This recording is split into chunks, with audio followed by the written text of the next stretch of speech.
Hello friends, welcome or welcome back to my channel. My name is Danny, and today we're going to go through some anticipated releases for July through September.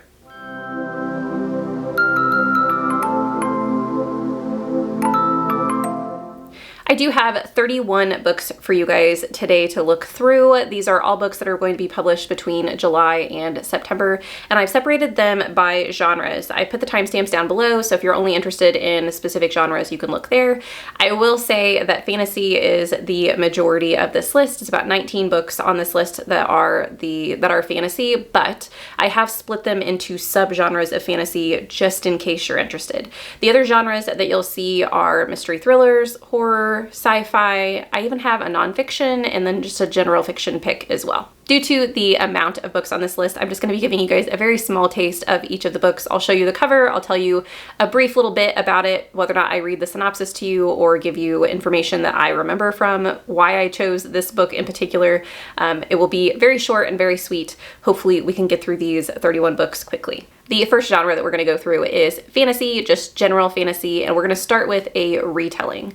So the first book that I have for you guys is These Deathless Shores, and the synopsis says, "Gorgeous and devastating, this debut fantasy is a richly reimagined tale of Captain Hook's origin story. A story of cruelty, magic, lost innocence, and the indelible power of stories." I am all about a retelling. They are kind of hit or miss for me depending on the character, but I think Captain Hook's origin story is going to be one that I just eat up. The next book is called The Sky on Fire, and the reason that this is on my list is because of the author. Jen Lyons wrote the Chorus of Dragons series, and I just ate that series up, and so I am so excited to see something else by this author. The synopsis, though, is absolutely fantastic. It says, Anarod, I think is how you pronounce the name, or Anarod, lives only for survival, preferring to thrive in the jungles of the deep with a Titan drake she keeps by her side. When an adventuring party saves her from capture by a local warlord, she's eager to return to her solitary life. But this is no ordinary rescue. Her past has caught up with her, and these cunning misfits intend to spirit her away to the Cloud Cities, where they need to help her steal from a dragon's horde.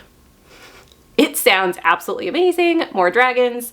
Yes, please. The next is the Dalgarget Dream Department Store. I'll put a picture up so you guys can see this cover because this is really the reason it ended up on this list, but I did read through the synopsis. I won't read it to you exactly, but essentially there is a department store for dreams. So you can go into this department store, you can buy the dreams of your life, you can buy nightmares. I'm not really sure the purpose of this, but I want to find out. The next book is The Full Moon Coffee Shop. Now this book is a little bit cheaty because it actually was published in 2020, but it was just translated and its translation is being published in 2024. And so that's why I put it on this list. It is a translated work from Japanese, and it's about the lore of cats returning favors to people who have been kind to them in their lives. That's all I know about it. That's all I want to know about it. You'll find on this list, I don't know if this is just the season of cats, but there are several books about cats like this that I want to read them. Next is The Gods Below. This is a book by Andrea Stewart, who is the same author who wrote The Bone Shard Daughter, and so that is why this book ended up on this list. The synopsis says, this series is set in a world ravaged by ancient magic, where precious gemstones bestow magical abilities on a few individuals able to harness their power. Full of clandestine power struggles and the battles between gods, the story follows Harka, a young woman searching for her missing sister and will do anything to find her, even lead a rebellion against the gods themselves. I absolutely love The Bone Shard Daughter, and so anything else that Andrea Stewart writes, I will pick up. The next genre that I have for you guys is a fantasy genre blend, and that is fantasy romance. The first book is The Spell Book, and this is by Sarah Beth Durst, who I have enjoyed in the past, and so I want to give her another try. This is, like I said, a fantasy romance featuring Kyla, and it says, Kyla has always had trouble dealing with people. Thankfully, as a librarian of the Great Library, she and her assistant Kaz, a magically sentient spider plant, have spent the last decade sequestered among the Empire's most precious spell books, preserving their magic for the city's elite. When the revolution begins and the library goes up in flames, she and Kaz flee with all the spellbooks they can carry and head to a remote island Kyla never thought she'd see again, her childhood home. Taking refuge there, Kyla discovers, to her dismay, a nosy and very handsome neighbor who can't take a hint and keeps showing up day in and day out to make sure she is fed and to help fix up her new home. It sounds really cute, and I'm excited about it. The next is Still the Sun, and this is by Charlie Holmberg. I've now read 2 books by Charlie Holmberg, and I absolutely love their premises, but the endings haven't quite hit for me in both books. And so I want to continue reading by them because I just absolutely love their writing style. And like I said, I love the overview, the worlds that they create, but they just haven't gotten like that perfect ending for me yet. And so I'm still looking. The synopsis says, Pell is an engineer and digger by trade, unearthing and repairing the fascinating artifacts left behind by the mysterious ancients who once inhabited their sun-baked planet of Tampere. She'll do anything to help her people survive. Heartwood and Mosius are keepers of the forbidding tower near the village of Imgarden. Inside are the remnants of complex machines. They essentially need Pell to help put them back together. And the tower's other riddle is Heartwood himself. He's an enigma, distant yet protective, to whom Pell is inexplicitly drawn. Pell's restoration of this broken behemoth soon brings disturbing visions, and the discovery that her relationship to it could finally reveal the origins of the tower's strange keepers and the unfathomable reason the truth has been hidden from her. I don't know. Sounds mysterious. Sounds fun. We'll see how it goes. The next book is A Witch's Guide to Magical Innkeeping, and this is written by the same author who wrote the Very Irregular Society of Witches. That's not what it is. I'll put the cover up on the screen so you guys can see. But I absolutely love this book, and it was just so cute. It was very cozy, and it was unexpected. And this is an author pick. I don't care what the story is. I want to read it. But the synopsis does sound really cute. Sarah Swan was once one of the most powerful witches in Britain, but she resurrected her great aunt Jasmine from the dead, lost most of her magical power, befriended a semi-villainous talking fox, and was exiled from her magical guild. Now she helps Aunt Jasmine run an inn where she deals with her quirky guest shenanigans and tries to keep the talking fox in check. But she longs for the magical future that she lost. It just sounds really cute. The next book is Rewitched, and what I know about this book is that it's about a girl who hasn't lost her magic, but it hasn't been seen in a while. And she isn't super worried about it. She really is just worried about, I think she works in a bookstore, maybe? And she's really worried about the business thriving, and so she kind of loses sight of some of the magic-y-ness that she has. But her coven comes calling, and she ends up having to do some type of a witch trial, a witch contest to keep her powers or to keep her status as a witch, I guess. And so that causes some turmoil in her life. I think it sounds really cute. It's definitely the premise of potentially losing your powers is something that I do think is going to be fun to see. And yeah, I can't wait to see how it turns out. The next genre that I have for you guys is historical fantasy, and the first book that we're going to start with that one is called The Bright Sword. So this is a Camelot reimagining, I think. Someone is on a quest to become part of the Round Table, but when they get to Camelot, they realize that the king is dead, a whole bunch of the members of the Round Table are gone missing or dead themselves, and the realm of Camelot is in a whole lot of trouble. But there ends up just being this ragtag gang of knights to hold the realm together. I like the aspect of a ragtag gang coming together to help save the kingdom. I don't know, it gives me a little bit of found family vibes. I'm not sure if that's what's going to take place, but I'm interested to find out. The next book is The Ghost Cat. So this is another cat novel that I was going to tell you guys about. This is set in Edinburgh, which automatically I am in love with, and so I was excited for this, but it also follows a cat's 9 lives. So I think what happens is the cat loses its life first, and then we get to live with the cat as a ghost cat, as this cat observes the modernization, the cultivation of the city of Edinburgh and the people that are within the city's limits as well. The last book in this category is called Masquerade, and the synopsis for this says it's set in a wonderfully reimagined 15th century West Africa. It is a dazzling lyrical tale exploring the true cost of one woman's fight for freedom and self-discovery and the lengths that she'll go to secure her future. This gives me Kaikai vibes. that's the reason it got put on this list. We'll see if it lives up to that hype. The next genre I have for you guys is fantasy mystery, and the first book for this is Unraveling. I'm a little confused on the publication date for this one. It says on Goodreads that this was originally published in 2019, but it's being published in 2024 by Del Rey. So I don't know if this is an example of someone self-publishing first and then it being picked up by a traditional publisher. I'm not sure, but it did sound interesting to me, and I wanted to go ahead and put it on this list just in case.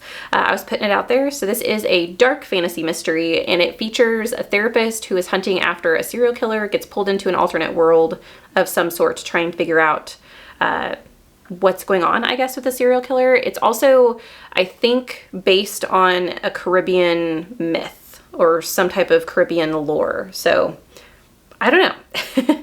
Next is The Voyage of the Damned, and this book is a murder mystery that features around, I think, some gods on a specific kingdom. There are 12 of them that are going on this voyage. All of them have, or all of them except for one, have what's called a blessing, which is some type of magical ability.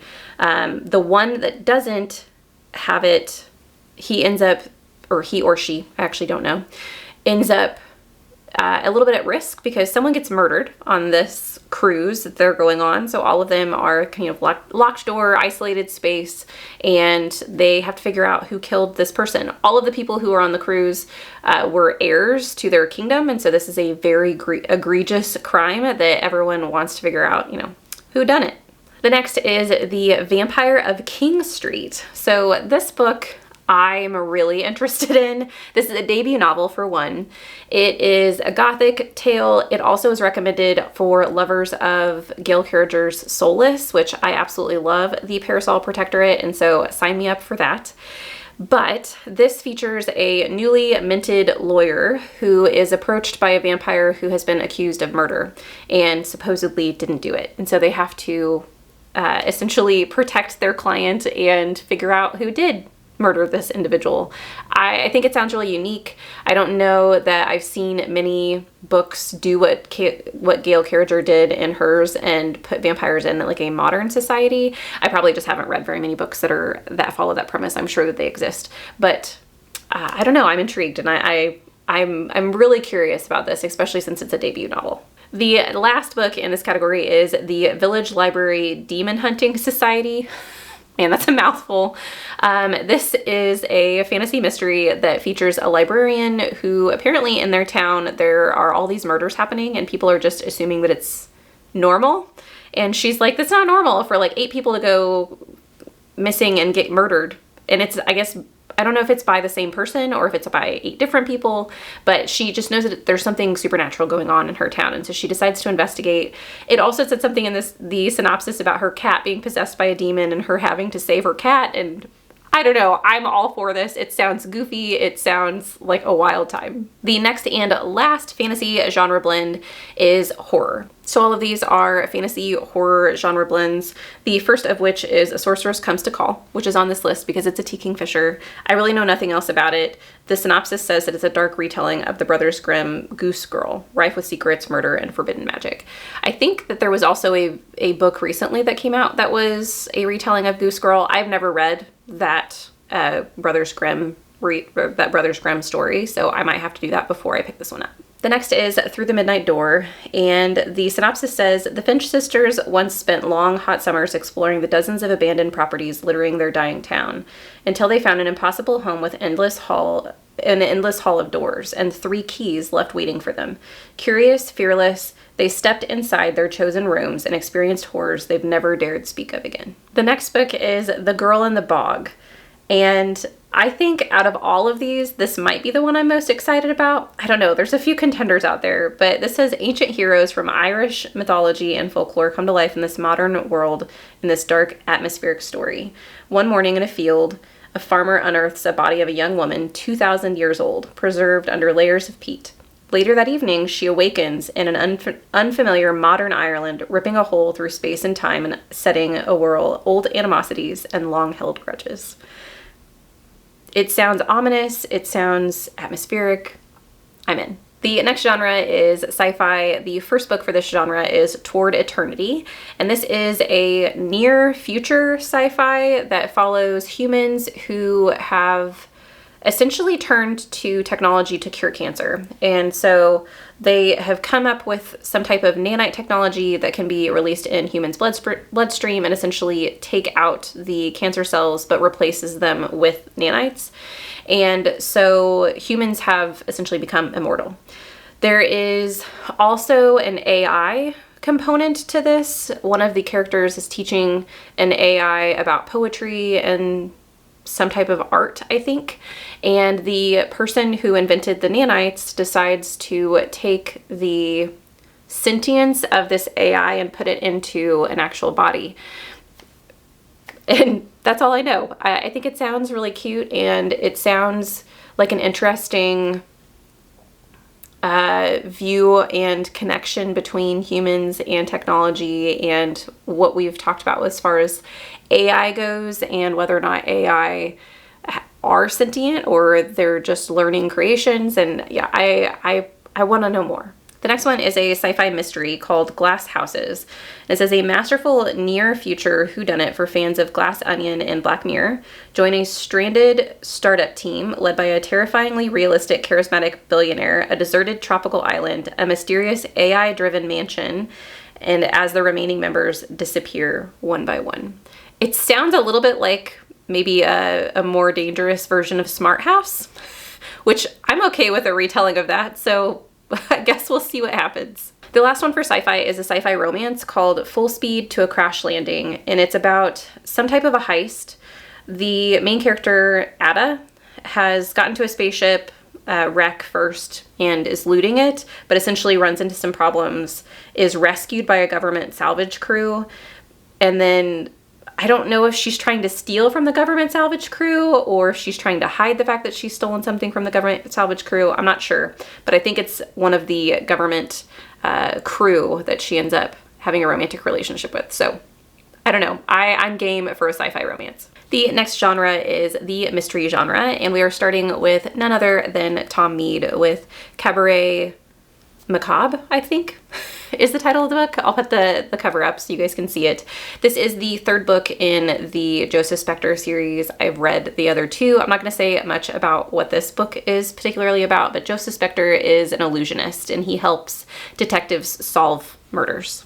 Next is a thriller, and it's the only thriller on this list, so I put it in the mystery category just because it was the only place it really fit, and that is What Have You Done by Shari Lapena. And this is really on here because I want to read a Shari Lapena. I don't believe I have ever read by this author, but I know that they are dearly loved in the thriller genre, and so I want to give them a chance. This essentially is about a small town, Sleepy, I think it's a sleepy town, is how it's described. It says the teenagers get their kicks telling ghost stories in the old graveyard. The parents trust their kids will arrive home safe from school.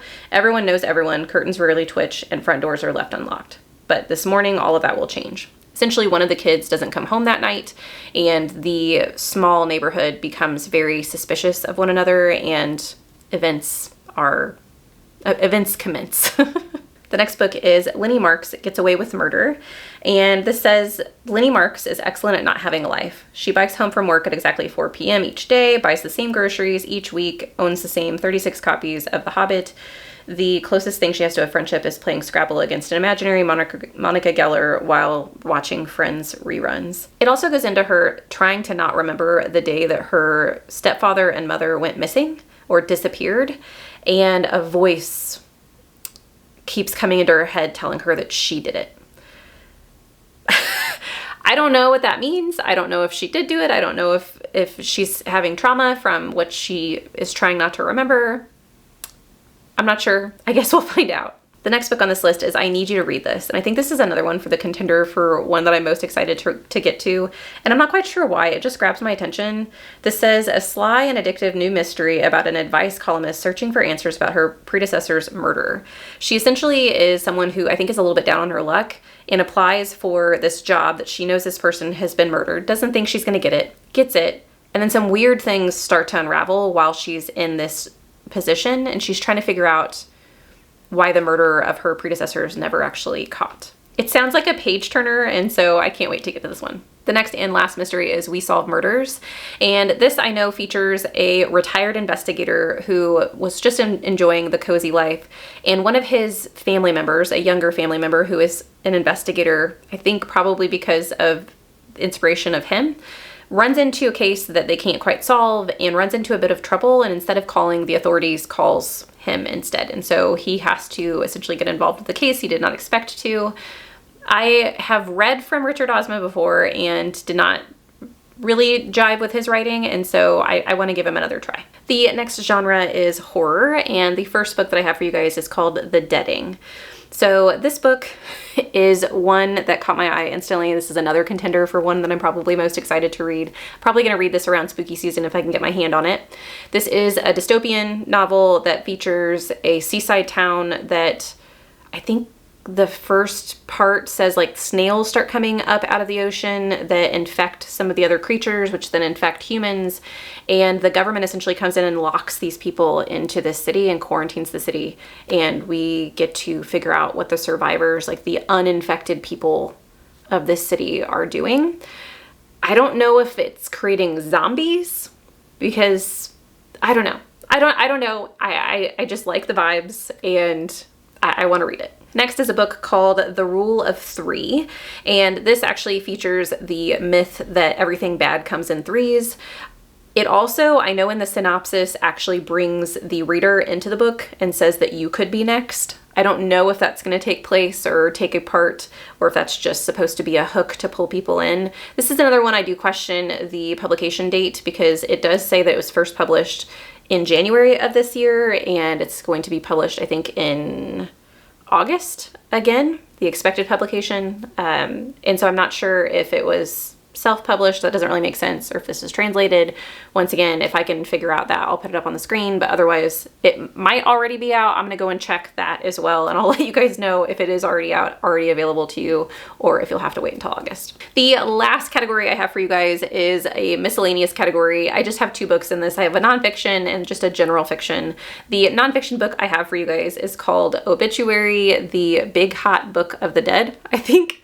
And this just jumped out at me. I didn't realize this was nonfiction when I first picked it up. It apparently is based off of a podcast where they focus on the culture and lore around death in the world. So how deaths are celebrated, how people are remembered, what things we do with people's bodies, whether or not it's bury them, put them into casket, or put them into, not caskets, urns, or mausoleums, like what are the things that we're doing with our dead.